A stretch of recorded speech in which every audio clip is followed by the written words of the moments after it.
Human body है, इस human body में ये जीआईटी है, ये ब्लड है और ये बोन। कैल्शियम ओरली इंटेक होता है,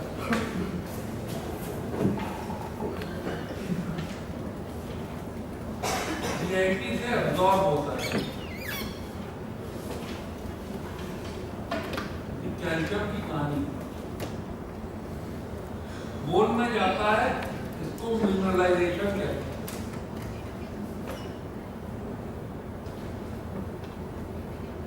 बोन से निकलता है, इसको डीमिनरलाइजेशन।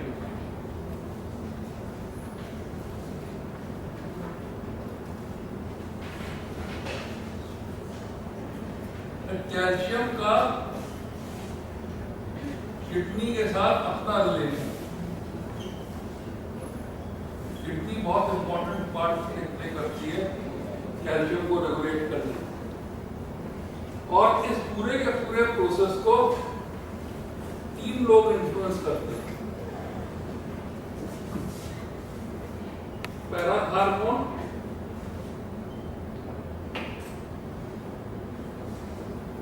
विटामिन डी और कैल्शियम।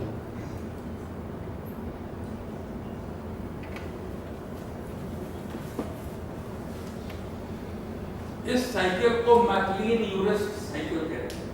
ये साइकिल जो है मैक्लीन-यूरेस्ट साइकिल कहलाती है। मैक्लीन-यूरेस्ट साइकिल। पैराथार्मोन का जो इफेक्ट है, तो अगर इसी मॉडल को बना लो तो वो कैल्शियम यहां बढ़ाने का इफेक्ट है, इस जगह पे कैल्शियम को बढ़ा देता है। इसका मतलब ये करता है, ये करता है और ये करता है, तो इसकी जगह पे फॉस्फेट एक्सक्रीट कर देता है। पैराथार्मोन क्या करता है? ब्लड में कैल्शियम डालता है, ब्लड में खींचता है, बोन में खींचता है, डीमिनरलाइजेशन बढ़ाता है, एब्जॉर्प्शन बढ़ाता है और किडनी से कैल्शियम खींचता है। तो कैल्शियम की जगह फॉस्फेट एक्सक्रीट करता है। विटामिन डी मैं अगर यही वाली साइकिल बनाऊं तो वो यहां कैल्शियम बढ़ाती है बोन में। इसका मतलब वो ये करती है, वो ये करती है और वो ये करती है। किडनी से एब्जॉर्प्शन बढ़ाती है, जीआईटी से एब्जॉर्प्शन बढ़ाती है और बोन में डिपॉजिट बढ़ाती है, मिनरलाइजेशन करती है। और कैल्सिटोनिन वो स्ट्रक्चर ले डाउन करने में सहायता करती है जिसपे कैल्शियम डिपॉजिट हो सके। ठीक है, तो कैल्सिटोनिन ऑस्टियोइड के हेल्थ के लिए इंपॉर्टेंट है।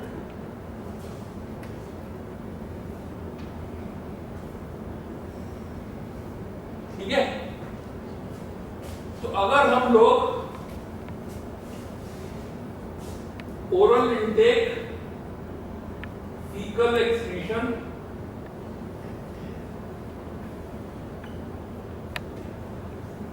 Absorption, GI absorption, mineralisation,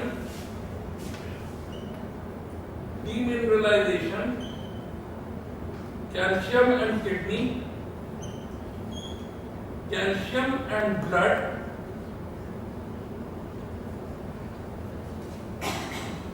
and regulation। ये रेगुलेशन समझना है तो ये कैल्शियम की कहानी खत्म हो जाएगी, क्योंकि बोन प्राइमरीली ऑस्टियोइड से बनती है और कैल्शियम से। सही। अब हम लोग सबसे पहली बात, ओरल इंटेक करीब 1000, फीकल एक्सक्रीशन करीब 300। इसमें तो इन दोनों की कहानी खत्म हो गई। और ये एब्जॉर्प्शन 700 के करीब।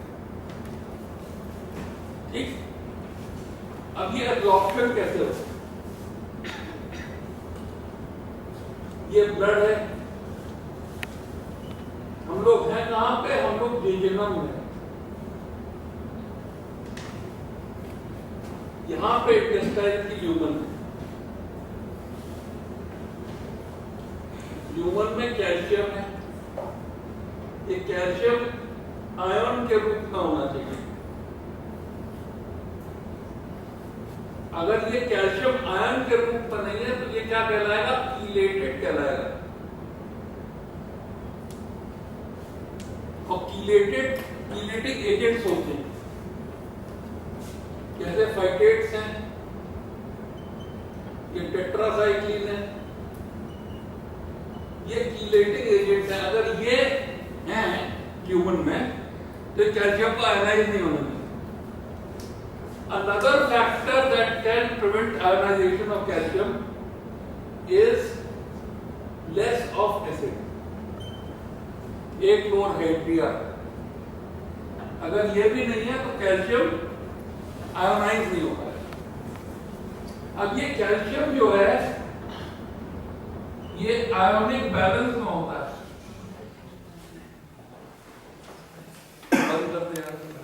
25 OH विटामिन डी होती है, जिससे कि मिलके ये कैल्शियम विटामिन डी बन जाता है। अब ये कैल्शियम विटामिन डी के फॉर्म में ये कैल्शियम बाहर नहीं आ सकता। इस कैल्शियम विटामिन डी को पैराथर्मोन ब्रेक करता है, और दो में ब्रेक करता है। कैल्शियम ब्लड के अंदर रह जाता है और विटामिन डी अवेलेबल हो जाती है। Vitamin D becomes available. ये पीटीएच करता है पैराथर्मोन। ये विटामिन डी का दूसरा सोर्स, एक तो ये विटामिन डी रिसाइकिल हो रही है। इस विटामिन डी का दूसरा सोर्स विटामिन डी के फैट डिपेंडेंट एब्जॉर्प्शन का है। ये विटामिन डी डाइट में भी आती है। तीसरी बात, विटामिन डी का जो तीसरा सोर्स है वो यूवी एक्सपोजर है, अल्ट्रावायलेट एक्सपोजर है, जो सनलाइट में होता है। सनलाइट से विटामिन डी का तीसरा सोर्स ये। अब इस विटामिन डी को एक्टिवेट होने के लिए इसमें कन्वर्ट होना पड़ता है। इसको यहां पे कन्वर्ट होने के लिए it has to go through, यहां पे किडनी है, it has to go through kidney where it is hydroxylated at 25 position, and then it can be hydroxylated at 24 position. So it becomes 24, 25 OH twice vitamin D. Class में हूं, बाद में पढ़ूंगा। 24, 25 OH twice vitamin D बन जाती है। अब ये वाली vitamin storage form of vitamin D है, इट इज स्टोरेज। बात कर रहा हूं, क्लास में हूं भाई।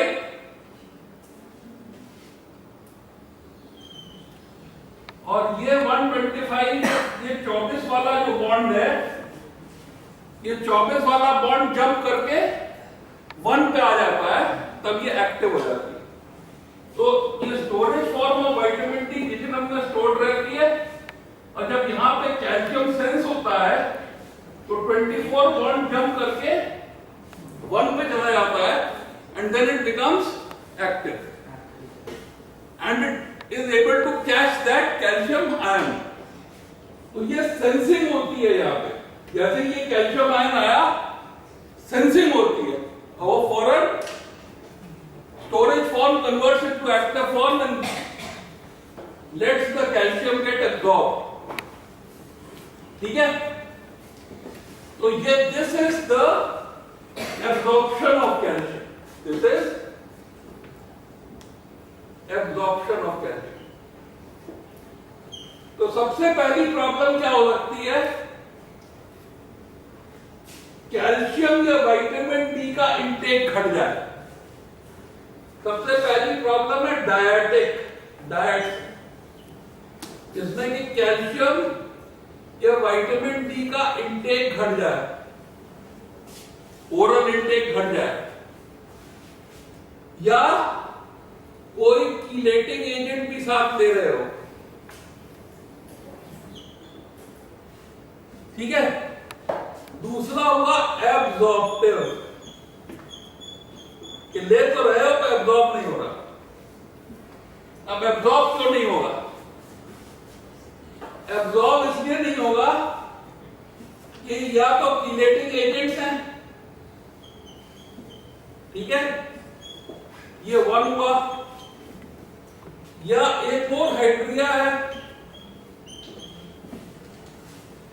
ये टू हुआ, एसिड वाला, या जिजनम की बीमारी है, या रिसेक्शन, जेजुनल डिजीज, या रिसेक्शन, या बाईपास.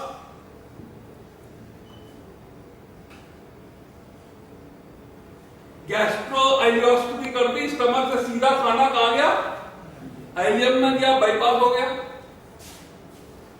ठीक है, चौथी बात, ये बीमारी कौन सी है, रीजनल आइलियाइटिस या क्रोन्स डिजीज. ठीक है, इसके बाद विटामिन डी नहीं अवेलेबल है, विटामिन डी नहीं है. तो विटामिन डी क्यों नहीं है, या डाइट की वजह से नहीं है, या फैट एब्जॉर्प्शन की वजह से नहीं है. फैट एब्जॉर्प्टिव डिजीज हो गई क्योंकि फैट डिपेंडेंट एब्जॉर्प्शन है, या अल्ट्रावायलेट एक्सपोजर नहीं हो पा रहा, इसकी वजह से नहीं है, इसकी वजह से नहीं है, या डाइट की वजह से नहीं है. ठीक है, तो दिस विटामिन डी की deficiency can cause absorptive defect. इसके बाद ये विटामिन डी तो है पर ये एक्टिवेट नहीं हो पा रही. इसका मतलब क्या है, यह किडनी डिजीज है या लिवर डिजीज है. समझ गए? तो ये 125 वो H2 नहीं बन पा रही. तो all these are causes of absorptive rickets और एब्जॉर्प्टिव ऑस्टियोमलेशिया. समझ में आ गई? तो सबसे पहला हुआ डायबिटिक, फिर हुआ absorptive. Now we will start studying calcium and blood.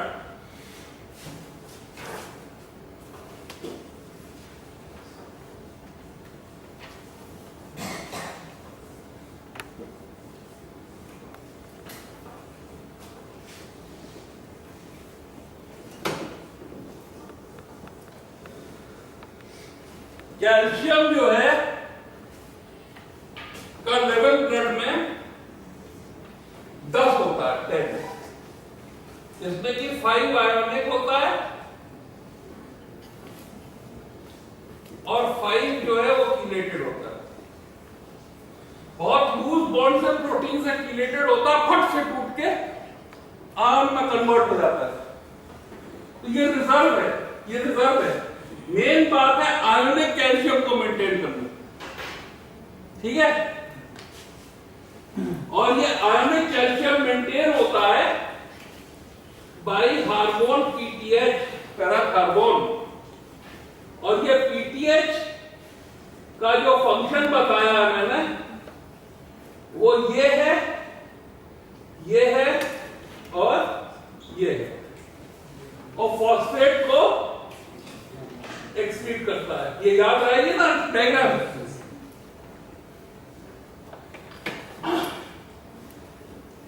तो पैराकार्बोन से ये आयोनिक कैल्शियम मेंटेन होता है। अगर पैराकार्बोन घट गया तो आयोनिक कैल्शियम लेवल कम होने लगे, और अगर यहां पे आयोनिक कैल्शियम लेवल कम हो गए तो क्या होगा? तो एक चीज होगी कोगुलोपैथी, दूसरा होगा कार्डियक फेलियर,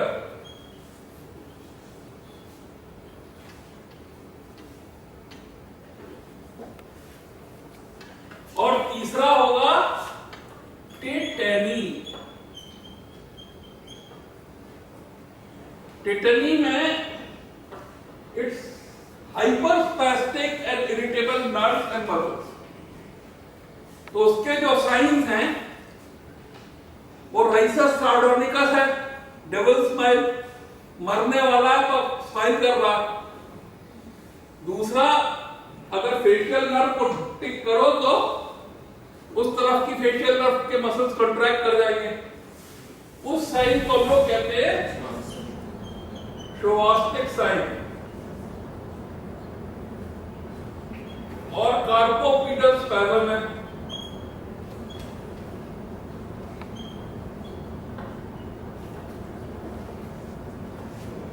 तो ये जो कोगुलोपैथी, कार्डियक फेलियर और टेटनी का कॉम्बिनेशन है, इसको पहचानना बहुत ही इंपॉर्टेंट है। बहुत सारे रीजन से कैल्शियम कम हो सकता है, बहुत सारे रीजन। एक बहुत छोटा बच्चा था, केजीएमसी में आया, इलेक्ट्रिक शॉक लगा हुआ था, टेटनी में था, टेटनस डायग्नोज करके भर्ती हो गया, बदायूं का बच्चा था। जब वो करीब करीब मरने वाला था तब मैंने ये नोटिस किया कि जहां पे इंजेक्शन लगा था वहां से ब्लड नहीं उसका रुक रहा था। I was an intern at that. Sunday का दिन था, 11 साढ़े 11 बजा हुआ था। मैंने फौरन अपने सर्जन से पूछा, उन्होंने कहा भैया ब्लड ले लेना, कम से कम हाइपोग्लाइसीमिया प्रूफ तो हो जाए, हाइपोकैल्सीमिया। जैसे ही इसको कैल्शियम ग्लूकोनेट का इंजेक्शन दिया, सारा स्पैज़म रिलैक्स हो गया, पेशेंट कॉन्शियस हो गया। खाली कोगुलोपैथी से पकड़ पाया। और आज वो लड़का जज है, ठीक है, कोर्ट में जज है। तो सवाल इस बात का उठता है कि कोगुलोपैथी और टेटनी, टेटनस, सब लोग टेटनस समझ रहे थे, कोगुलोपैथी से पकड़ में आ गई, क्योंकि हमको ये याद था कोगुलोपैथी, कार्डियक फेलियर, टेटनी। और बड़ा इंपॉर्टेंट रीजन हाइपोपैराथायरॉयडिज्म का ये भी है कि जब तुमने थायरॉयडेक्टमी की तो हमेशा थायरॉयडेक्टमी के बाद पलट के देख लेना चाहिए कि पैराथायरॉयड तो नहीं निकाल दिए। अगर निकाल दिए तो उनको डिपॉजिट कर देना चाहिए स्पर्मेटोजोइड पे चारों, जिससे कि बाद में टेटनी ना हो। तो जो बेवकूफ होंगे और थायरॉयडेक्टमी करेंगे और पैराथायरॉयड देखना भूल जाएंगे, वो भी इस भयानक सिचुएशन में एंड करेंगे, उनके थायरॉयडेक्टमी के मरीज मर जाएंगे। तो इसलिए कॉम्प्लिकेशन ऑफ सर्जरी से भी हाइपोपैराथायरॉयडिज्म होता है। अब हाइपर पैराथायरॉयडिज्म कब होता है? हाइपर पैराथायरॉयडिज्म तब हो सकता है या एडिनोमा हो, तो ये प्राइमरी हाइपर पैराथायरॉयडिज्म, पीटीएच बढ़ जाएगा, एडिनोमा ऑटोनोमस होता है, ठीक है, कैल्शियम की बात नहीं मानेगा। बढ़ जाएगा। और ये जो एडिनोमा है, इट में अगर ओनली पैराथायराइड और इट में be associated with adenoma of the delta cells of isolate of Langerhans. If it is associated, it is called as pluriglandular syndrome. Otherwise, अगर खाली delta cell of isolate of Langerhans का adenoma है जो gastrin secrete करके peptic ulcer produce करती है, then it is called as Zollinger-Ellison syndrome. तो ये दो नाम याद रखो, pluriglandular या Zollinger-Ellison, ये दो सिंड्रोम्स होते हैं यहाँ पे। अब अगर इस एडिनोमा की वजह से पीटीएच बढ़ता है तो वेन्स में कैल्सिफिकेशन हो जाता है, उसको हम लोग कहते हैं फ्लीबोलिथायसिस। उसके बाद मेटास्टेटिक कैल्सिफिकेशन होता है सॉफ्ट टिश्यू में, कहीं पे भी हो सकता है क्योंकि ब्लड में कैल्शियम ज्यादा है। इसके बाद किडनी में स्टोन बन सकते हैं और नेफ्रोकैल्सिनोसिस तक हो सकती है, दोनों किडनी कैल्सिफाई करें। और वो कैल्शियम कहां से रहा है, यहां पे, तो इसको हम कहेंगे ऑस्टियाइटिस फाइब्रोसा सिस्टिका या वॉन रेक्लिंग-हॉर्सन डिजीज। इसको हम कहेंगे ऑस्टियाइटिस फाइब्रोसा सिस्टिका या वॉन रेक्लिंग-हॉर्सन डिजीज। तो हाइपोकैल्सीमिया और हाइपरकैल्सीमिया और उसकी पैराथार्मोन से लिंक, ये समझना बड़ा इंपॉर्टेंट है, ये समझना बहुत इंपॉर्टेंट है। इस प्रकार से ब्लड और कैल्शियम का जो नाता है, ये नाता खत्म हुआ, इसका ज्ञान खत्म हुआ। अब हम लोग बोन एंड कैल्शियम का है।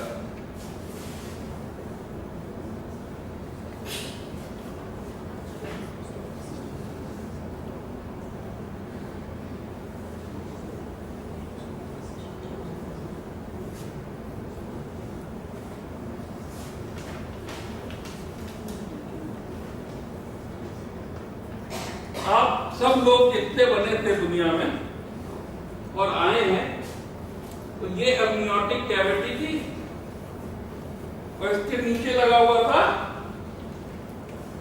Yolk sac. तो आप बाइजेमिनल प्लेट में थे, यही तो था। इसके बाहर थी एक्स्ट्रा एम्ब्रियोनिक मीजोडर्म, इसके बाहर थी एक्स्ट्रा एम्ब्रियोनिक मीजोडर्म, और ये जो थी अमनियोटिक कैविटी। इसके बाहर की दुनिया ऐसी थी। तो एक्स्ट्रा एम्ब्रियोनिक मीजोडर्म ये बाइजेमिनल प्लेट थी, ये एक्टोडर्म थी, ये एंडोडर्म थी, ये अमनियोटिक कैविटी थी, ये योग सैक था।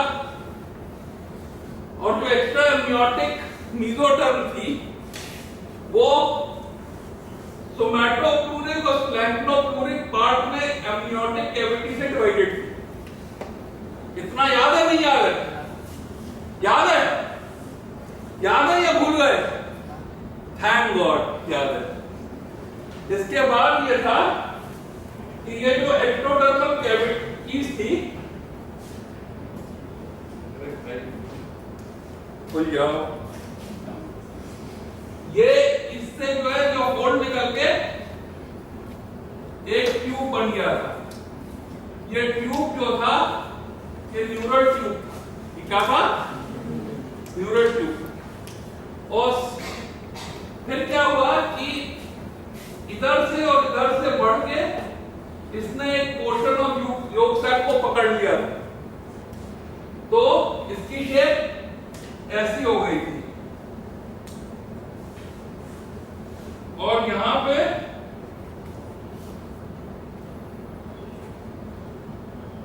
ये गट को पकड़ लिया थी। जब ऐसा किया इसने, तो ये एक्स्ट्रा एम्ब्रियोनिक मीजोडर्म जो थी ये घुस गई अंदर तक, और ये इंट्रा एम्ब्रियोनिक मीजोडर्म हो गई। इसके भी सोमैटोफ्लूरिक और स्क्लेरोफ्लूरिक पार्ट थे, और यहाँ इसमें जो न्यूरल ट्यूब थी उसके चारों तरफ वर्टिब्रल कॉलम बना लिया। तुम इसको पकड़ो, उसे कहो अभी नहीं बात करेंगे। तो उसने जो था मीजोडर्म बना लिया, तो ये इस तरह का दिखेगा, और इसके से जो लिम्फस निकल रहे हैं। तो इस एक्टोडर्म के नीचे ही जो मीजोडर्म है, वो मीजोडर्म इसका कंपोनेंट बन जाएगी, सेंटर में आ जाएगी। और ये जो मीजोडर्म है, इसका जब ऑसिफिकेशन होगा, पहले ये मीजोडर्म है, फिर ये दो चीज कर सकती है, या ये मीजोडर्म मेम्ब्रेन में कन्वर्ट हुई, और मेम्ब्रेन में कन्वर्ट होकर कार्टिलेज में कन्वर्ट हुई, और कार्टिलेज बोन बन गया। इसको कहेंगे सेकेंडरी ऑसिफिकेशन, या मेम्ब्रेन इटसेल्फ बोन बन गई, इसको कहते हैं मेम्ब्रेनस ऑसिफिकेशन। तो हम लोग एक कार्टिलेज बार की बात कर रहे हैं। We are talking of a cartilage bar which is covered with perichondrium, which is covered with perichondrium, and this perichondrium has blood vessels, has got blood vessels. So cartilage is without blood vessels, and therefore the central part of this cartilage is becoming anoxic, is becoming anoxic. और जब किसी को बिना oxygen के मरते देखती है blood vessel, तो ब्लड वेसल क्या करेगी? इन्वेड कर जाएगी, और वहां पे एक वैस्कुलर प्लेक्सस सेंटर में बन जाएगा कार्टिलेज। ठीक है, अब क्या होगा कि ये ब्लड वेसल है, और ये ब्लड वेसल में ये एंडोथीलियम है, और जैसे ही ये ब्लड वेसल जो है कार्टिलेज को पियर्स करती है, इस एंडोथीलियम से एक सेल अराइज कर जाती है। इस सेल को कहते हैं ऑस्टियोब्लास्ट। सेल को कहते हैं ऑस्टियोब्लास्ट। इस सेल में न्यूक्लियस होता है, और इस सेल में बहुत सारे ग्रेन्यूल्स होते हैं। ये ग्रैन्यूल्स जो हैं एक एंजाइम सीक्रेट करते हैं, वो एंजाइम है एल्कलाइन फॉस्फेटेज। एल्कलाइन क्या करती है कि मीडियम को एल्कलाइन कर देती है, और फॉस्फेटेज क्या करती है कि हाइपोफॉस्फेट आयंस का कंसंट्रेशन लोकली बढ़ा देती है। तो आपने देखा है कि सिनेमा घर में जहां लड़कियां होंगी उधर ही लड़के देखेंगे, सही? इसीलिए ये हाइपोफॉस्फेट बॉन्ड कौन सा है? जो कैल्शियम का दोस्त है। ठीक है, तो एक तो ये काम करती है ऑस्टियोब्लास्ट, और दूसरी ऑस्टियोब्लास्ट ऑस्टियोइड ले डाउन करती है, मतलब वो मेशवर्क ले डाउन कर देती है कोलेजन का, जहां पे ये मिलन हो सके, मंडप बना देती है, जहां शादी हो सके। ठीक है, और इसलिए क्या होता है कि हाइपोफॉस्फेट और कैल्शियम मिलके मिनरलाइजेशन हो जाता है ऑस्टियोइड। बात समझ में आई? हाँ, अब ये जब मिनरलाइजेशन होता है तो ये this nucleus becomes the ossification center. It becomes the ossification center. तो इसके बाद क्या होता है कि ये चारों तरफ ऑसिफिकेशन हो गया, ये चारों तरफ ऑसिफिकेशन हो गया इस तरह से, ये सब ऑसिफिकेशन हो गया। तो ये जो यहां पे सेल बैठी है इसको कहते हैं लैक्यूना, और जहां पे ये ब्लड वेसल्स चल रही हैं उनकी जो कैनाल है that is called the Haversian canal system. अब क्या होता है कि जब इसका काम खत्म हो जाता है तो then the cell becomes round, nucleus becomes pyknotic and eccentric, and cytoplasm becomes clear. So this osteo, after doing its function, this becomes osteoblast becomes osteocyte. ठीक है? अब इसके बाद क्या होता है कि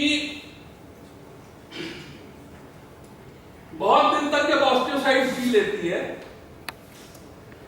तो ऑक्सीजन कम होने लगती है और जगह बोन बन रही है, ऑक्सीजन कम होने लगती है। इसका रेस्पिरेशन कैसा होता है? एनारोबिक हो जाता है। जब एनारोबिक रेस्पिरेशन हो जाता है तो then it secretes lactic acid. एक एंजाइम होती है लैक्टिक डिहाइड्रोजिनेज, सुनी होगी तुमने, उससे लैक्टिक एसिड बनने लगता है। जब लैक्टिक एसिड बनने लगता है तो ये जो ऑस्टियोसाइट है, ये वाली ऑस्टियोसाइट है, ये हेवर्सियन कैनाल सिस्टम है, एक ये ऑस्टियोसाइट है, इसका ये हेवर्सियन कैनाल सिस्टम है। तो एसिडिक मीडियम में ये कैल्शियम जो है ये रीअब्सॉर्ब होकर ब्लड वेसल से जाने लगता है। ऑलराइट, तो धीरे धीरे लैक्यूना की साइज बढ़ती जाती है, लैक्यूना की साइज बढ़ती जाती है और ये लैक्यूना जो है एक दूसरे में फ्यूज होके मच लार्जर लैक्यूना बना लेते हैं। ठीक है, और वो सारी की सारी ऑस्टियोसाइट जो इस बड़े से लैक्यूना में थी वो उनका साइटोप्लाज्म एक दूसरे में फ्यूज हो जाता है and they become multinucleated giant cells. They become multinucleated giant cells और osteoclasts. ठीक है, तो ये वाली जो कहानी है, ये कहानी जो है मैकलीन यूरिस्ट ने ट्रेस की थी। This story was traced by McLean and यूरिस्ट। ठीक है, और उसने ये डेरिवेशन समझाया बोन में। तो इसके जो मुख्य प्रणेता हैं, इधर का एक्शन जो है ये विटामिन डी करती है और इधर का एक्शन जो है ये पैराथर्मोन करता है। और ऑस्टियोइड कौन ये डाउन करता है? कैल्सिटोनिन। बात समझ में आई? हाँ, अब इतना समझने के बाद, इतनी बोन की बायोलॉजी समझने के बाद लेट अस स्टार्ट अंडरस्टैंडिंग कि लॉन्ग बोन में की कहानी है क्या। क्या बढ़िया, 5 मिनट है। अब इसके बाद ये करते हैं कि लॉन्ग बोन की कहानी बता के खत्म कर देते हैं।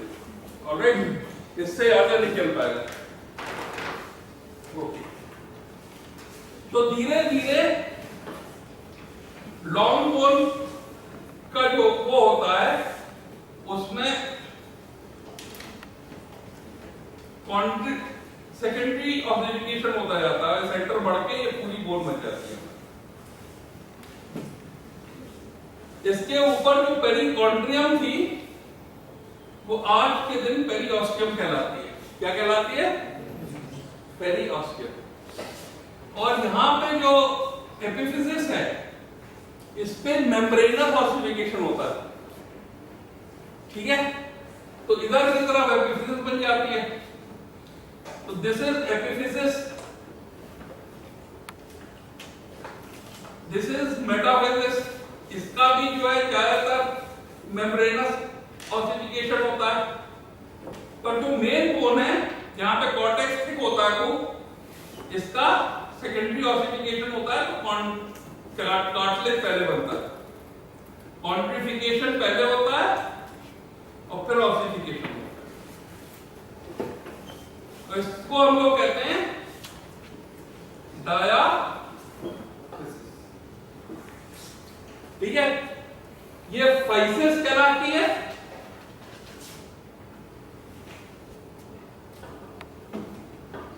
और इसलिए ये एपीफाइसिस कहलाती है। ठीक है, अब सेंटर में क्या बन गया? कार्टिलेज। ये क्या है? ये कार्टिलेज है। तो ये कार्टिलेज में इधर की तरफ से मिनरलाइजेशन हो रहा है और इधर की तरफ ग्रोथ हो रही है। ऊपर की तरफ कार्टिलेज ग्रो कर रहा है, तो एक तरफ कार्टिलेज ग्रो करता जा रहा है और दूसरी तरफ मिनरलाइजेशन होता जा रहा है। नॉर्मली मिनरलाइजेशन ग्रोथ से फास्टर होता है, इसलिए धीरे धीरे ग्रोथ प्लेट नैरो होती जाती है और अल्टीमेटली फ्यूज कर जाती है। समझ गए? This is the reason of growth in length of bone. इसी तरह पेरिओस्टियम में इधर की तरफ से ग्रोथ होती है और इधर की तरफ से मिनरलाइजेशन, डीमिनरलाइजेशन होता जाता है। तो मैरो जो है धीरे धीरे वाइडन होता जाता है और थिकनेस ऑफ बोन बढ़ती जाती है। तो ये जो है बोन के ग्रोथ की कहानी। ठीक है, अब ये पूरी की पूरी मिनरलाइजेशन और डीमिनरलाइजेशन की जो कहानी है, इसलिए जितनी भी मेटाबॉलिक बोन डिजीजेस हैं, जितनी भी मेटाबॉलिक बोन डिजीज हैं, वो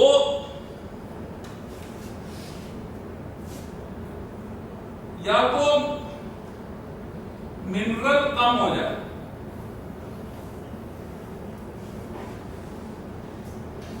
या मिनरल और ऑस्टियोइड दोनों कम हो जाए। ठीक है, या ऑस्टियोइड खराब हो जाए।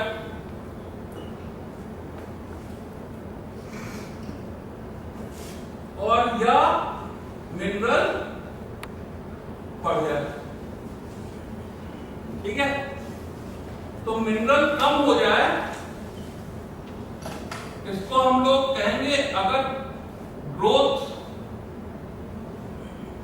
है, अभी ग्रोथ खत्म नहीं हुई है, तो इसको हम लोग कहेंगे रिकेट्स।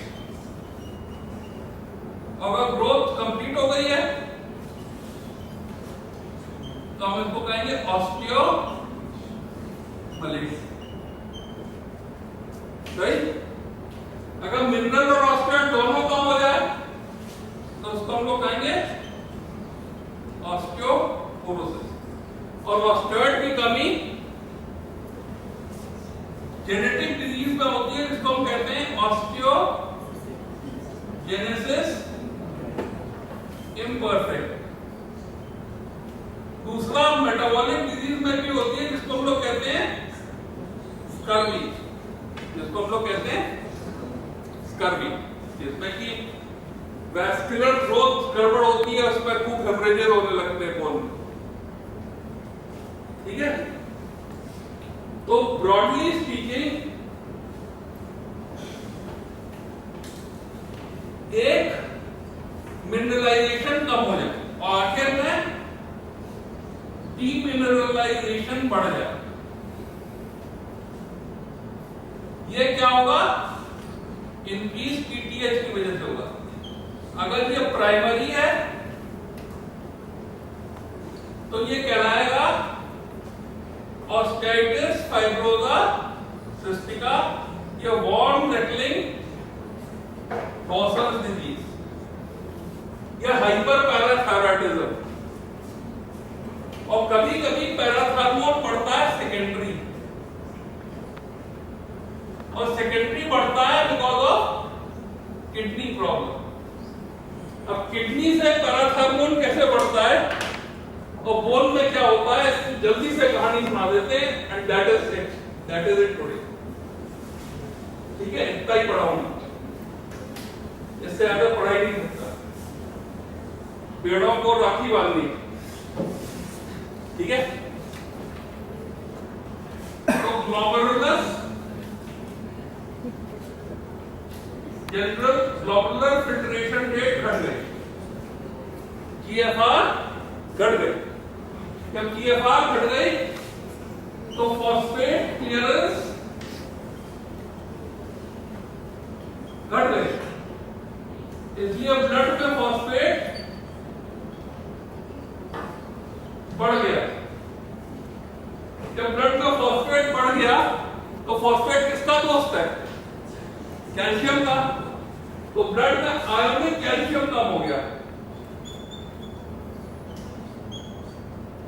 ठीक है, इसके बाद ये फॉस्फेट कहां सिक्रीट हुआ, GIT में, जेजुनम में सिक्रीट हुआ।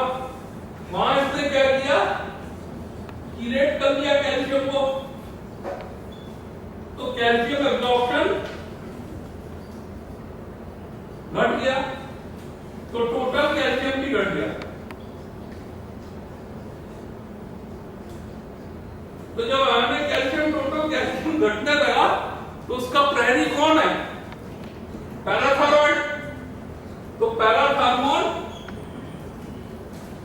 बढ़ गया, और पैराथायरॉयड जब बढ़ गया तो उसने क्या किया, कहां से कैल्शियम खींचा, बोन से, तो क्या हो गया, ऑस्टियाइटिस फाइब्रोसा सिस्टिका। तो अब इसको जिसने पकड़ा उसने अपना नाम दे दिया, इन्होंने कहा रीनल रिकेट्स, इन्होंने कहा रीनल रिकेट्स, इन्होंने इसको रीनल ऑस्टियोडिस्ट्रोफी भी कहा। दो नाम दिए, रीनल रिकेट्स, रीनल ऑस्टियोडिस्ट्रोफी। जिसने ये देखा उसने कहा हाइपर फॉस्फेटिक रिकेट्स। ठीक है, हाइपर फॉस्फेटिक रिकेट्स कह दिया। जिसने ये देखा उसने सेकेंडरी हाइपर पैराथायरॉयडिज्म कह दिया, और जिसने किडनी का हिसाब देखा उसने रीनल ऑस्टियोडिस्ट्रोफी कह दिया।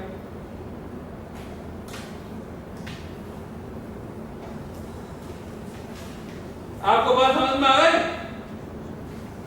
Have you understood? वेरियस नाम है और बीमारी एक ही है, पैथोजेनेसिस एक ही है। इसलिए कभी भी, अब हम लोग चौथी चीज पे पहुंच चुके हैं। We have dealt with intake, absorption of calcium. We have dealt with fecal excretion. We have dealt with calcium in blood. We have dealt with calcium in bone. And now we have partially dealt with calcium and kidney. और calcium की kidney की parenchyma क्या कर रही है, हाइड्रोक्सिलेट कर रही है, 25 पोजीशन पे कर रही है, 24 पोजीशन पे कर रही है विटामिन डी को। तो अगर पैरेन्काइमा नहीं कर पाएगी तो विटामिन डी डेफिशिएंसी हो जाएगी, उसको हम लोग कहते हैं रीनल पैरेन्काइमल रिकेट्स। ठीक है, तो अभी हम लोग रीनल ग्लोमेरुलर रिकेट्स और रीनल पैरेन्काइमल रिकेट्स खत्म किए। अब हम लोग रीनल ट्यूबुलर रिकेट्स के बारे में, जो कि प्रॉक्सिमल ट्यूबुलर है और डिस्टल ट्यूबुलर है, वो नेक्स्ट क्लास से डील करेंगे। ठीक है,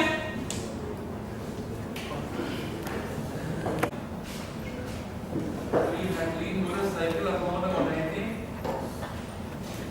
उसमें intake, absorption, faecal excretion, mineralisation, demineralisation पे पहुंच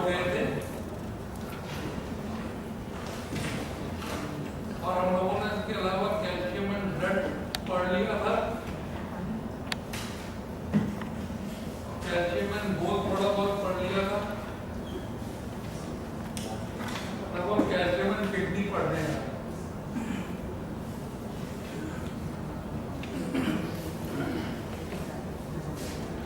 किडनी में का जो बेसिक यूनिट है वो प्रॉक्सिमल कन्वोल्यूटेड ट्यूब्यूल है, लूप ऑफ हेनरी है, ग्लोमेरुलस है, डिस्टल कन्वोल्यूटेड ट्यूब्यूल है, ड्रेनेज सिस्टम है,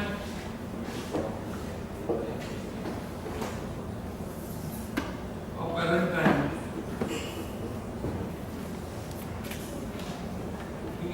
तो ग्लोमेरुलर फिल्ट्रेशन रेट अगर कम हो जाए तो रीनल ग्लोमेरुलर रिकेट्स कहलाती है।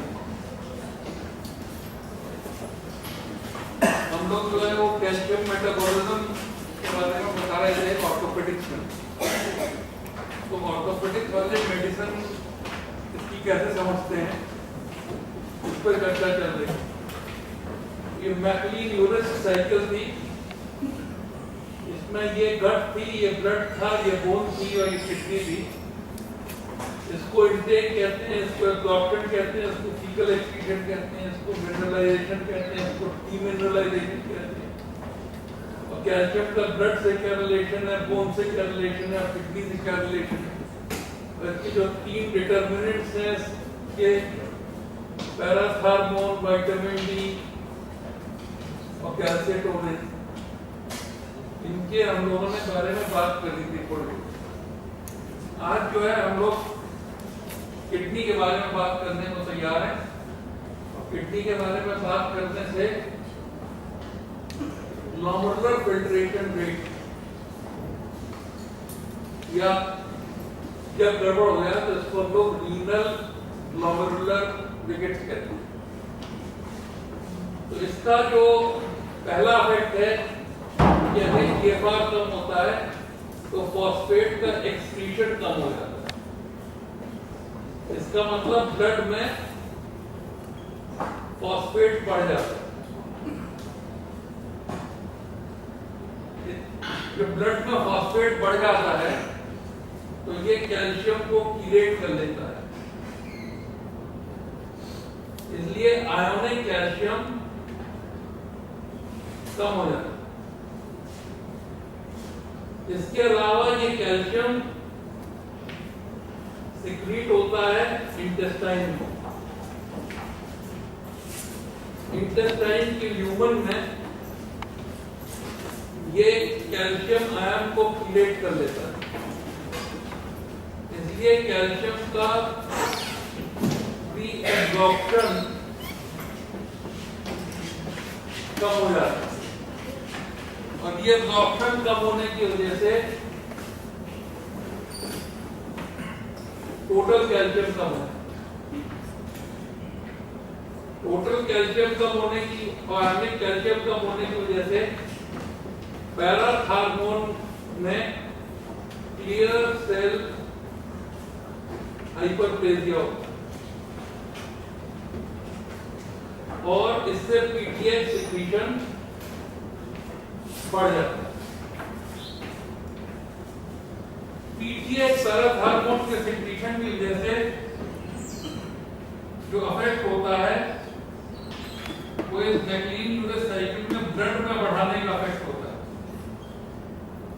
और फॉस्फेट का ऑब्लिगेटरी सिक्रीशन होने लगता है। तो इस तरह से जो फॉस्फेट किडनी से नहीं निकल पा रहा था वो फॉस्फेट जीआईटी से और किडनी डिस्टल कन्वोल्यूटेड टिश्यूज से उसका सिक्रीशन ऑब्लिगेटरी सिक्रीशन बढ़ जाता है। बोन में क्योंकि डीमिनरलाइजेशन बढ़ता है, जॉइंट सेल डिपेंडेंट डीमिनरलाइजेशन, इसलिए इसको हम लोग ऑस्टियाइटिस फाइब्रोसा सिस्टिका भी कहते हैं। तो हम लोग कहते हैं ऑस्टियाइटिस फाइब्रोसा सिस्टिका। इसका दूसरा नाम रीनल ऑस्टियोडिस्ट्रोफी भी है, रीनल ऑस्टियोडिस्ट्रोफी। इसका तीसरा नाम सेकेंडरी हाइपरपैराथायरॉयडिज्म भी है। इसका चौथा नाम हाइपरफॉस्फेटिमिक रिकेट्स भी है। इसका पांचवा नाम रीनल ग्लोमेरुलर रिकेट्स भी है। तो पैथोलॉजी जो है वो ग्लोमेरुलर फेलियर की वजह से, इस तरह से रीनल ग्लोमेरुलर रिकेट्स की ये नाम है और ये कहानी। अब हम लोग दूसरा जो पढ़े थे वो ये पढ़े थे कि रीनल पेरेन्काइमल रिकेट्स की।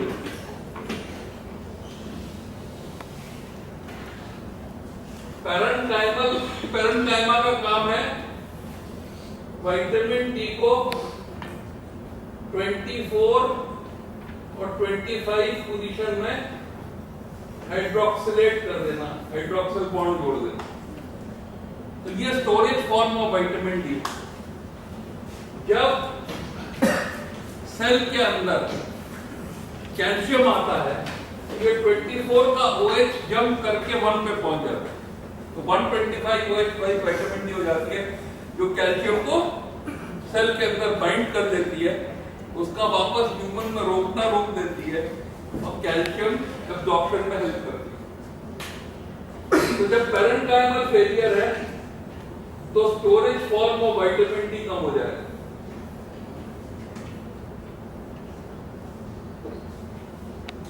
ठीक है, इसको हम लोग रीनल पेरेन्काइमल रिकेट्स कहते हैं।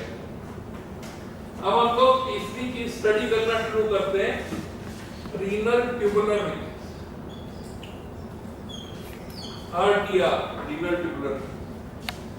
तो renal tubular rickets proximal tubule में हो सकती है, प्रॉक्सिमल कन्वोल्यूटेड ट्यूब्यूल में, या डिस्टल कन्वोल्यूटेड ट्यूब्यूल में हो सकती है। प्रॉक्सिमल कन्वोल्यूटेड ट्यूब्यूल में फॉस्फेट, ग्लूकोज, अमाइनो एसिड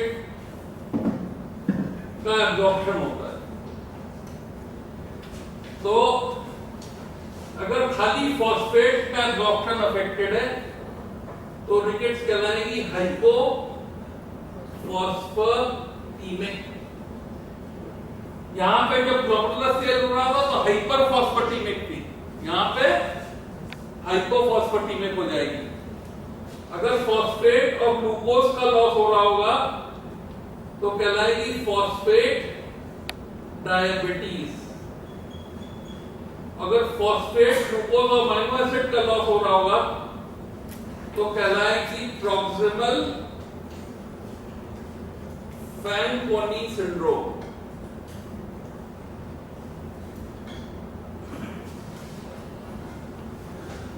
चौथी बात यह है कि कभी-कभी प्रॉक्सिमल कन्वोल्यूटेड ट्यूब्यूल का इन्वॉल्वमेंट सिस्टीन डिपॉजिट से होता है। It is because of cystine deposit.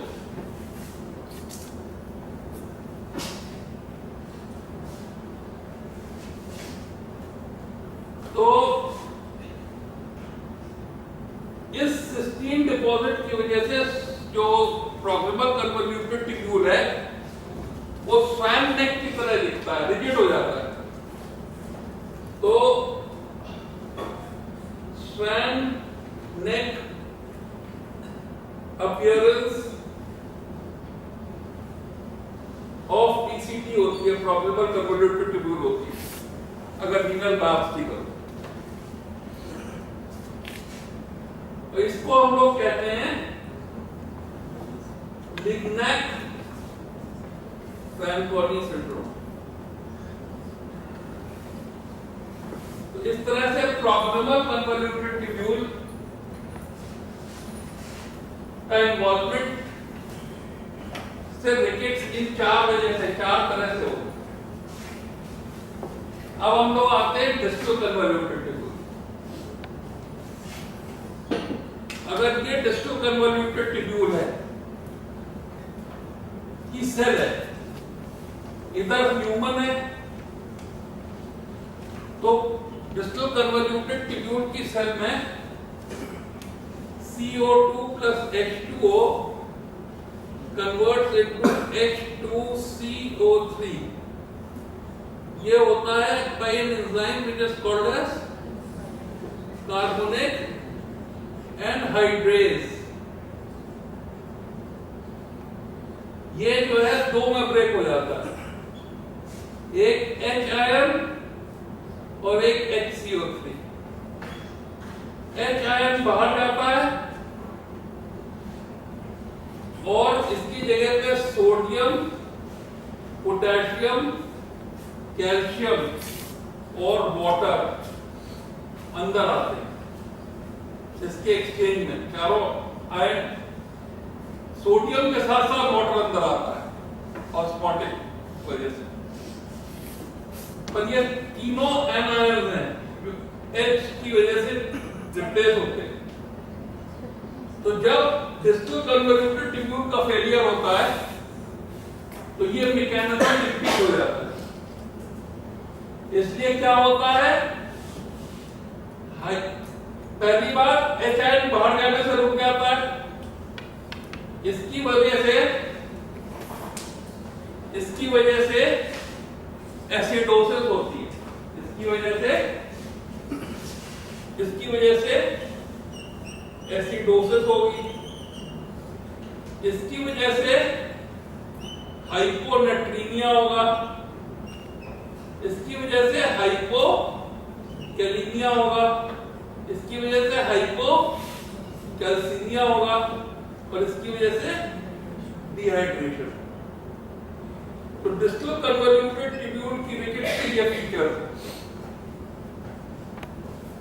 DCT की रिकेट्स। और डिस्टल कन्वॉल्यूटेड ट्यूब्यूल का आइसोलेटेड इन्वॉल्वमेंट कैडमियम टॉक्सिसिटी में होता है, कैडमियम की टॉक्सिसिटी में होता है। तो जापान में एक जगह है जिसको कहते हैं आउच, जिसको कहते हैं आउच। तो ये जो आउच रिवर थी, ये कैडमियम रिच रॉक्स के थ्रू गुजरती थी, जिसमें कैडमियम कंटेंट बहुत हाई था। तो उसके किनारे पे जो लोग बसते थे, उसका पानी पीते थे, उनको बड़ी सीवियर ये वाली रिकेट्स होती थी, रीनल रिकेट्स होती थी, डिस्टल कन्वॉल्यूटेड ट्यूब्यूल वाली। तो ये जो कैडमियम टॉक्सिसिटी की वजह से रिकेट्स होती है, इसको आउच डिजीज भी कहते हैं। बहुत बार आउच डिजीज पे शॉर्ट नोट भी आता है, MCQ भी आ जाता है, ठीक है। तो ये डिस्टल ट्यूबुलर इन्वॉल्वमेंट की वजह से ऐसी रिकेट्स होती है, ऐसी ये वाली। तो प्रॉक्सिमल ट्यूबुलर की वजह से ऐसी होती है। तो कई बार क्या होता है कि PCT प्लस DCT का इन्वॉल्वमेंट हो जाता है, प्रॉक्सिमल एंड डिस्टल। इस तरह के सिंड्रोम को हम लोग कहते हैं डेब्रे डी-टोनी फैंकोनी सिंड्रोम। मतलब हमने 50 MCQs कवर कर दिए हैं। तो अगर कभी रीनल रिकेट्स पे आ जाए शॉर्ट नोट, तो renal glomerular rickets, renal parenchymal rickets, proximal tubular, distal tubular कॉम्बिनेट, समझ गए?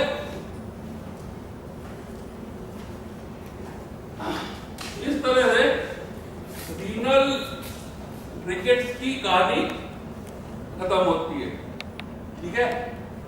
अब सवाल उठता है कि तुमने कैल्शियम मेटाबॉलिज्म कैसे होता है और कैल्शियम मेटाबॉलिज्म में गड्ढे कहां हैं, ये तो समझ लिया। एक गड्ढा छोड़िए, गड्ढे कहां से? डाइट, डाइट में विटामिन डी कम, कैल्शियम कम या फाइटेट की प्रेजेंस। दूसरा एब्जॉर्प्टिव, जिसमें कि एक और हाइड्रिया, डिजेनरेटिव, ठीक है, विटामिन डी की कमी, विटामिन डी के एक्टिवेशन की कमी और पैराथार्मोन की कमी। पैराथार्मोन की कमी होगी तब भी एब्जॉर्प्शन डिफेक्टिव हो जाएगा। इसके बाद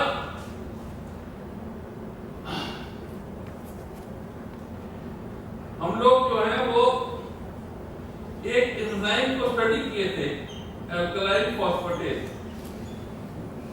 है ना, जो कि मीडियम अल्कलाइन कर रही थी बोन में, जो कि हाइपोफॉस्फेट आयंस को बढ़ा रही थी, जिससे मिनरलाइजेशन हो रहा था। तो कभी कभी जेनेटिक डेफिशिएंसी होती है alkaline phosphatase.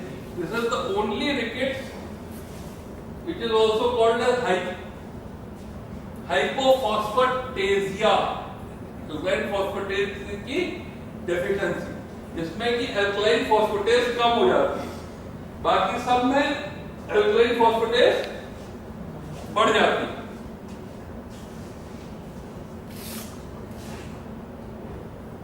और चौथा ग्रुप था रीनल रिकेट्स का, जिसमें renal glomerular rickets, proximal tubular rickets, distal tubular rickets, combination and parenchyma. ठीक है, तो रिकेट्स और ऑस्टियोमलेशिया के ईटियोलॉजिकल क्लासिफिकेशन भी है और ये उसकी पैथोजेनेसिस है। समझ गए? अब हम लोग कॉज समझ गए तो अब इफेक्ट समझना शुरू करें।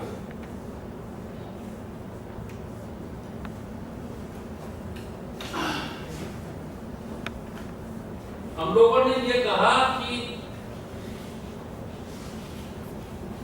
जो सबसे इंपॉर्टेंट और कॉमन मेटाबॉलिक डिजीज है उसमें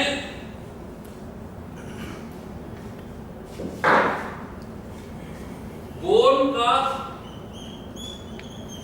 या स्ट्रक्चर अफेक्ट होता है या फंक्शन। फंक्शन जो है वो ग्रोथ है और हेमोपोएटिक फंक्शन है।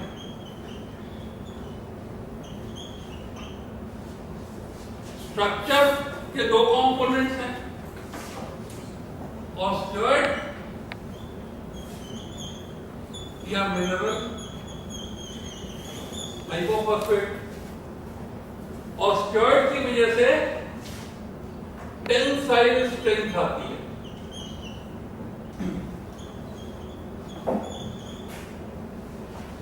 which is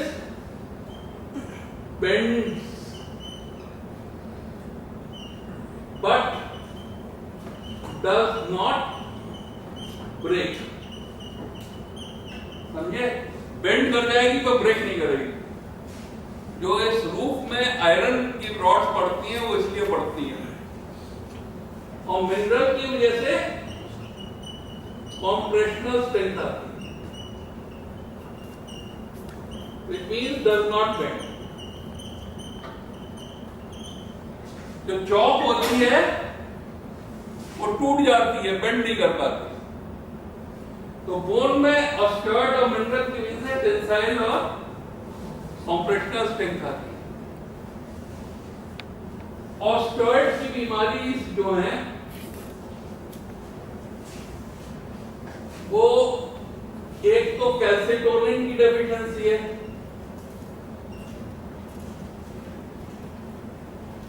और calcitonin deficiency partially osteogenesis imperfecta में होती है। इसमें क्या होता है कि मल्टीपल इडियोपैथिक मैल यूनाइटिंग फ्रैक्चर हो जाते हैं बच्चे में और ब्लू स्क्लेरा दिखता है। ठीक है। और दूसरी इन्वॉल्वमेंट ऑस्टियोइड की स्कर्वी में होती है और तीसरी ऑस्टियोपोरोसिस में ऑस्टियोइड डिक्रीज कर जाता है, इसलिए bone is more likely to fracture.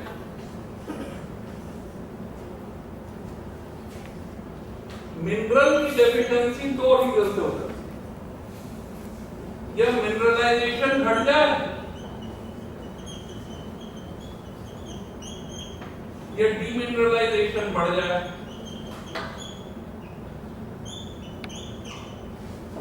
तो अगर मिनरलाइजेशन घट जाए, उसके सारे के सारे कॉजेज मैंने बता दिए, डायटिक, एब्जॉर्प्टिव, हाइपोफॉस्फेटेसिया, रीनल। ठीक। अडल्ट में अगर होगा तो ऑस्टियोमलेशिया कहलाएगा, और अगर यंग में होगा, ग्रोथ होगी, तो रिकेट्स कहलाएगी। और डीमिनरलाइजेशन बढ़ जाए, ये हाइपर पैराथायरॉयडिज्म में देखा जाएगा। ये जो या तो प्राइमरी है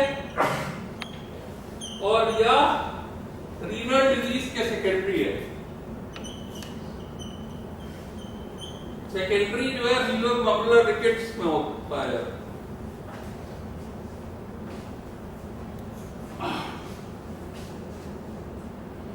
इसके अलावा बोन में ग्रोथ डिफेक्ट्स होते हैं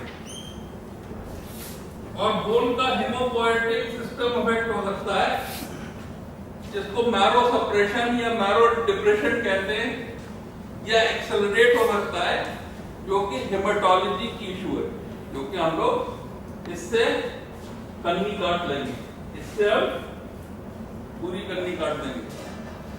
we are not going to this. अब सवाल इस बात का उठता है कि ये रिकेट्स पहचाने कैसे, रिकेट्स में क्या क्या होगा। तो प्राइमरी बात क्या है? प्राइमरी बात यह है कि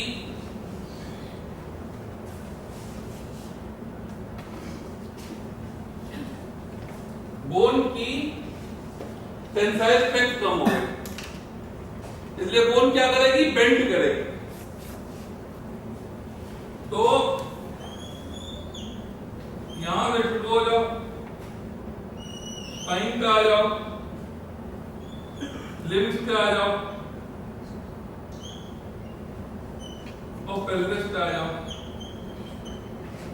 ठीक। तो सबसे पहली बात यह है, सर्कमफ्रेंस बढ़ जाएगी।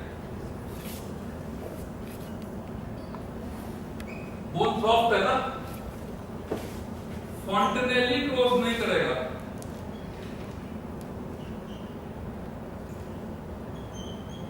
डिलेड क्लोजर हो,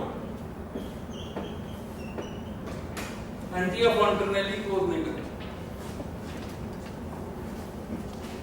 और स्कल की शेप इस तरह की हो जाएगी। दैट मींस फ्रंटल और पैराइटल एमिनेंसेस प्रोमिनेंट हो जाएंगे। इसको हम लोग कहते हैं कैपोट क्वाड्रेटम। स्पाइन में स्कोलियोसिस हो जाएगी।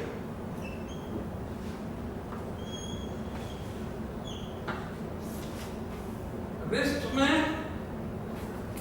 रिस्ट की वाइडनिंग हो जाएगी।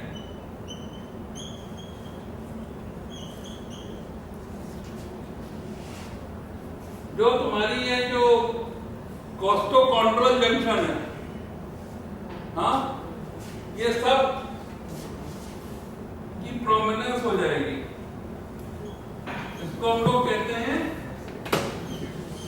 रैकेटिक रोजरी। इसके बाद यहां पे तुमको हाइपोटोनिया मसल की वजह से हैरिसन सल्कस दिखेगा, पॉट बेली दिखेगी।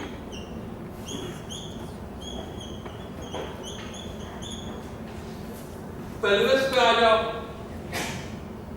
तो पेल्विस की अगर तुम शेप देखो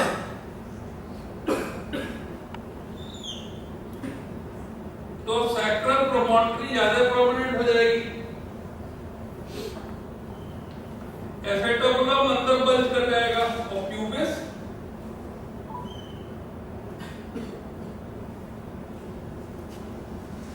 पॉइंटेड हो जाएगी। समझे? इस तरह की पेल्विस को ट्रेफॉइल पेल्विस कहते हैं। ये हिप के प्रेशर से प्रोट्रूजियो एसेटोबुलाई,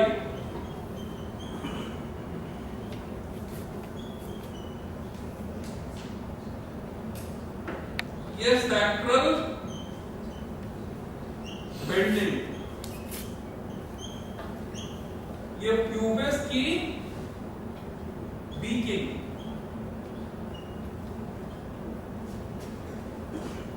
इसके अलावा पेल्विस पे ये हुआ कि क्योंकि बच्चा बैठता इस्टियल ट्यूबरोसिटी पे है, इसलिए ये इस्टियल ट्यूबरोसिटी बाहर को डायरेक्ट हो जाएगी। इसको कहेंगे इस्टियल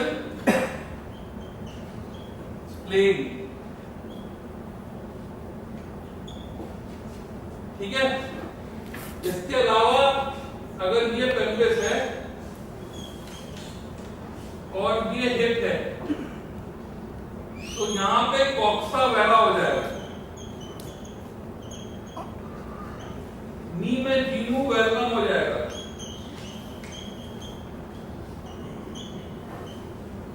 टिबिया अंदर को ग्रो कर जाएगी,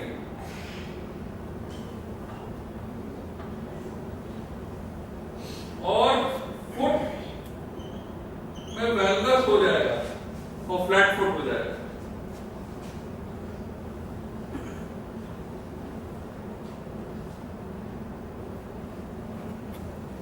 ठीक?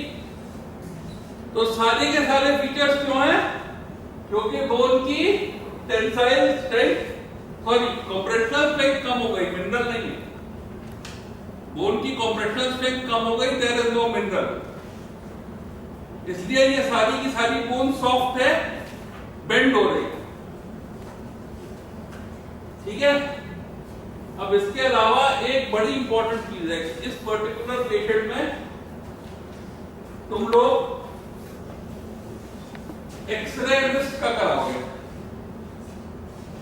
ठीक है? तो अगर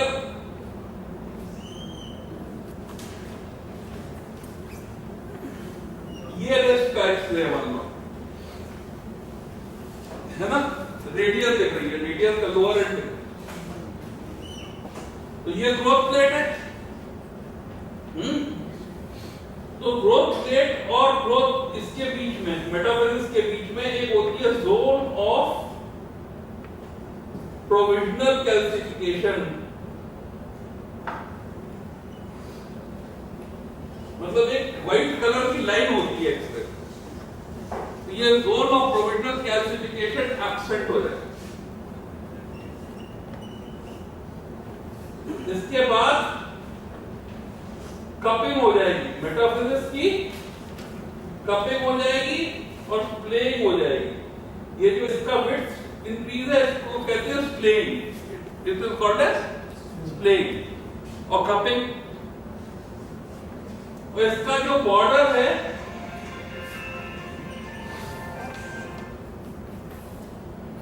कपिंग और स्प्लेइंग, और ये बॉर्डर जो है इसका अपीयरेंस हो जाएगा which is called as brush border.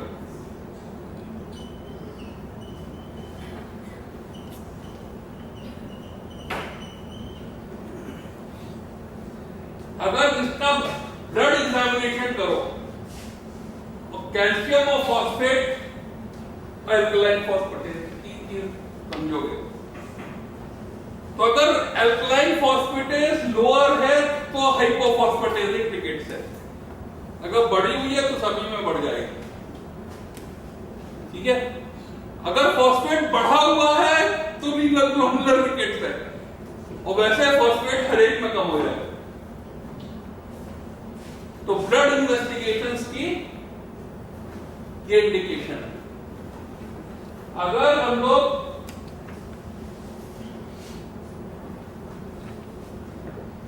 Biopsy कर लें टेट्रासाइक्लिन खिलाने के बाद, तो कैल्शियम हाइड्रोक्सी एपेटाइट क्रिस्टल के चारों तरफ टेट्रासाइक्लिन से इस तरह का गोल्डन कलर का वो दिखता है एपेटाइट क्रिस्टल से चारों तरफ माइक्रोस्कोप पे, फ्लोरोसेंट माइक्रोस्कोप। इसको कहते हैं फ्लूओफर, इसको कहते हैं फ्लूओफर। तो अगर ये लेस देन 10 है पर हाई पावर फील्ड, इसका मतलब मिनरलाइजेशन कम है, मिनरलाइजेशन कम है। तो इसको कहते हैं टेट्रासाइक्लिन फ्लोरोसेंस टेस्ट, इसको कहेंगे टेट्रासाइक्लिन फ्लोरोसेंस टेस्ट, ठीक है। ये इन्वेस्टिगेशन करने के बाद और ये क्लिनिकल साइंस देखने के बाद यू स्टार्ट व्हाट, फिर क्या करना है?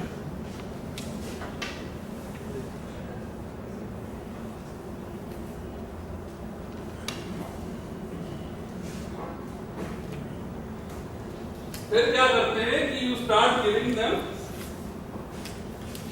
Oral vitamin D.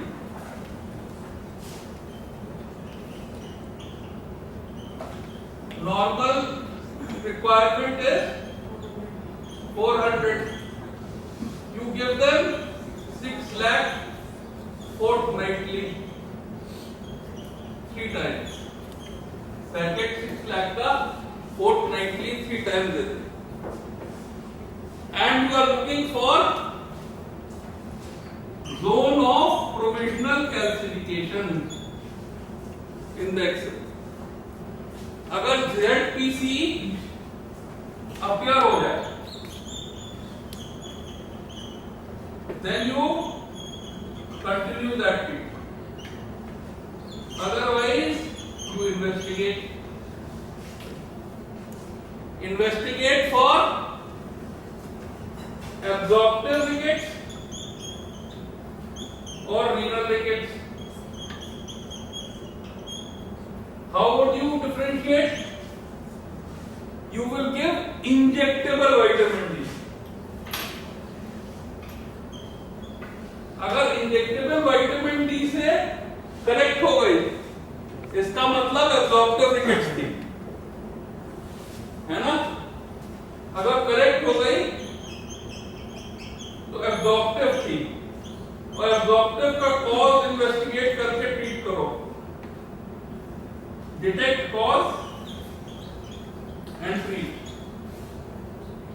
ठीक है। और अगर नहीं हुई तो रीनल है। अगर ये करेक्ट हो गई, अगर नॉट करेक्ट हुई, करेक्ट नहीं हुई तो रीनल है। अगेन इसका कॉज डिटेक्ट करके ट्रीट करो, और अगर अनट्रीटेबल है कॉज तो विटामिन डी की डोज बढ़ाओ, ठीक है। एब्जॉर्प्टिव ओरल विटामिन डी की डोज बढ़ाओ, पहले फोर्टनाइट से वीकली कर दो, फिर डेली कर दो, और डेली डोज में 2500 इंटरनेशनल यूनिट्स का इंक्रीमेंट कर सकते हो, 25। और ये कब तक करते जाओगे? ये तब तक करते जाओगे जब तक कि कैल्शियूरिया ना क्लियर हो जाए।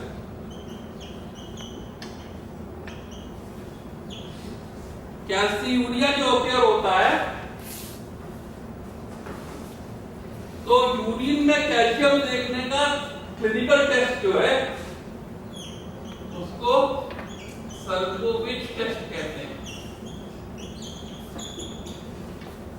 है ना। रोज रोज देखते जाओ, जिस दिन 25 कैल्सियूरिया है उस दिन 2500 कम करके उस पर फिक्स करो, ठीक है। तो ये जो है this is the algorithm of trying to manage rickets। अब rickets के कॉम्प्लिकेशन क्या है? rickets के कॉम्प्लिकेशन है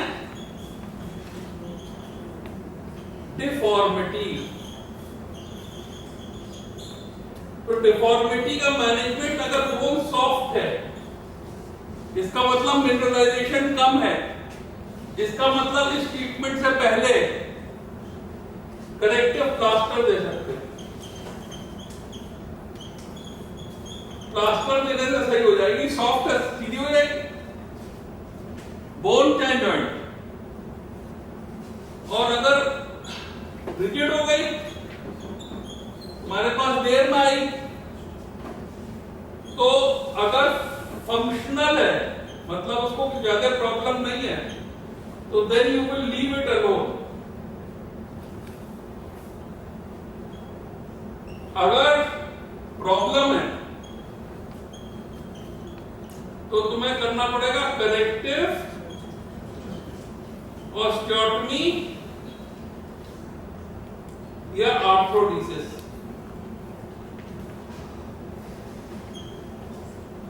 अगर मान लो फुट की डिफॉर्मिटी है तो तुम्हें ट्रिपल आर्थ्रोडिसिस करनी पड़ेगी, और लॉन्ग बोन में है तो you can do corrective osteotomy.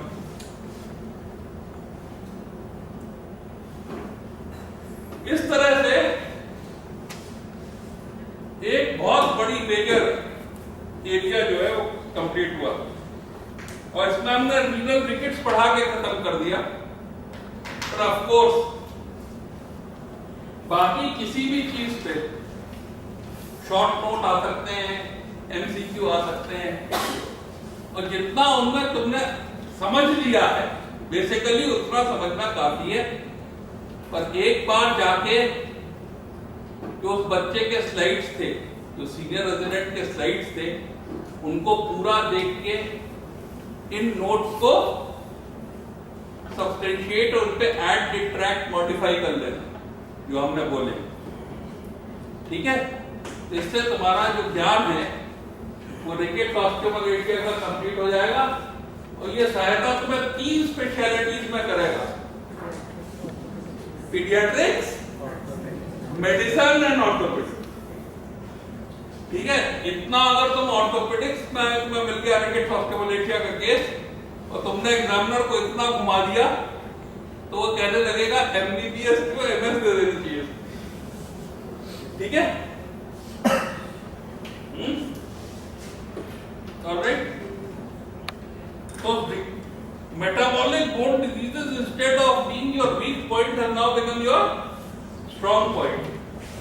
अगर तुम डिस्कशन में एग्जामिनर को खींच के इस एरिया में ले आए तो उसकी अच्छी तरह बताई हो सकती है, ठीक है। कभी कभी भागना ज्यादा फायदेमंद होता है ना। You should run, because when you run you take the person to your zone of strength and then fight it। इसके 3 एग्जाम्पल क्या है वॉर में।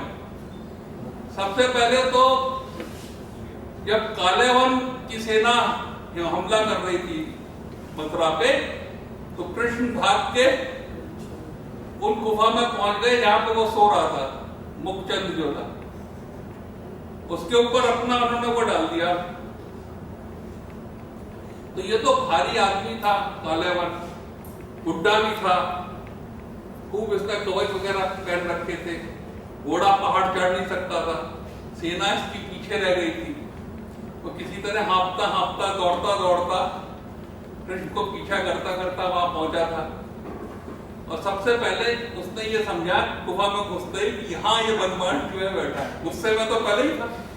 उसने लाल जमाती मुखचंद, तो मुखचंद से जो उसकी लड़ाई हुई, तो मुखचंद बहुत तगड़ा था, सतयुग का था, उसने उठा के उसका सर जो है उसी को आग में ही डाल दिया, कुछ दिया, तो इसलिए वो मारा गया। तो काले वन का अंत ऐसे हुआ है, भाग के हुआ, भागे ना तभी तो पीछे पीछे भागा। इसी तरह कर्ण को जो है वो दौड़ाते हुए काफी दूर ले गए युद्ध भूमि से, और जब उसको दलदल, इनको मालूम था यहाँ दलदल है, इससे बच के वो भाग लिए, और उसका रथ चला दलदल में फंस गया, और उसके सारथी को शल्य को उकसा दिया कि हेल्प मत करना, है ना, तुम तो ठाकुर साहब, तुम इसको सूत पुत्र को कैसे मदद करोगे? तो ठाकुर साहब रथ पे बैठे रहे, उसने कहते रहे तुम रथ का पहिया निकालो, हैं? वो बेचारा रथ का पहिया निकालने लगा, उठते हुए गर्दन काट लिया। ठीक है, तो ये दौड़ाने की बात है, भाग के जीते। इसी तरह कभी कभी भाग के जीता जाता है इंसान में। You pull the examiner into your own of strength, और फिर कूद दो उसको। Okay. But I'm not sure if they have realized, but